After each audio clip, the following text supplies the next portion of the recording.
Myself, Venu Kumar P. I am PGT Commerce, JNV East Sikkim.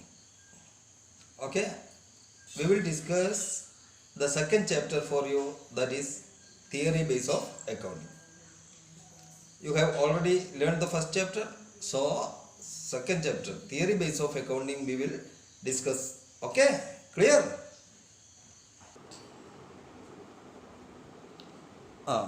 So we will discuss this chapter theory base of accounting.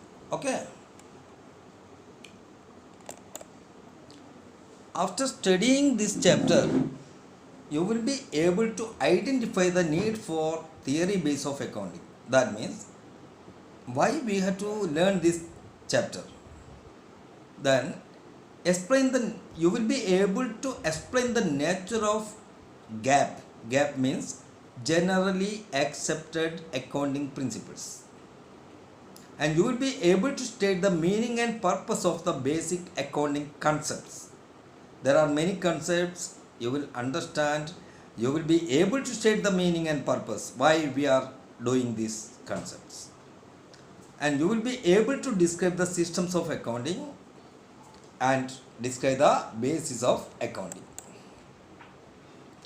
So you have already came from first chapter. There you have studied the definition of accounting. There you have studied accounting is concerned with the recording, classifying and summarizing of financial transactions and events and interpreting the results thereof. Okay, so our accounting always aims at providing information about the financial performance of a firm to its various users. Various users means users like owners, creditors, government agencies, banks, etc. All these people look forward to accounting for their appropriate, useful and reliable information. उनको reliable information चाहिए. आपसे आप क्या दे रहे हैं? It should be perfect. That reliable means believable.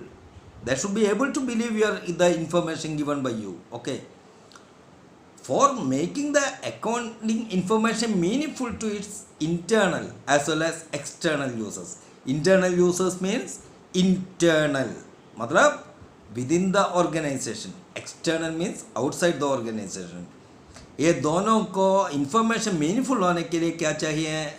It is important that such information is reliable as well as comparable.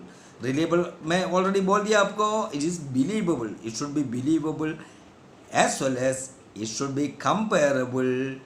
That means inter-firm as well as intra-firm comparison should be possible with your accounting information. And this intra-firm and inter-firm is reliable and it becomes possible only if the information provided by our financial statements is based on consistent accounting policies, principles and practices. How we can develop this consistency? This consistency is required from our first step, means recording of transaction, classification of transaction, up to communicating the information to users. That consistency is required.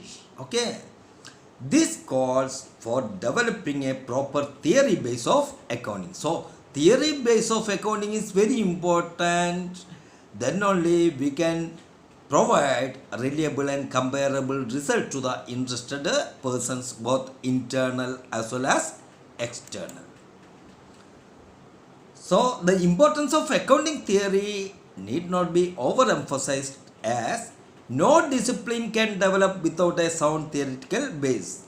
Any discipline, any subject can be developed only with a sound theoretical base. Just like that, accounting also required a sound theoretical base. This theory base of accounting consists of principles, concepts, rules and guidelines developed over a period of time to bring uniformity and consistency to the process of accounting and enhance its utility to different users of accounting information, means both internal as well as external users of accounting information, means owners, creditors, banks, government agencies, and so on. So one strong theoretical base is required for every accounting. And now we are discussing about the generally accepted accounting principles, GAAP.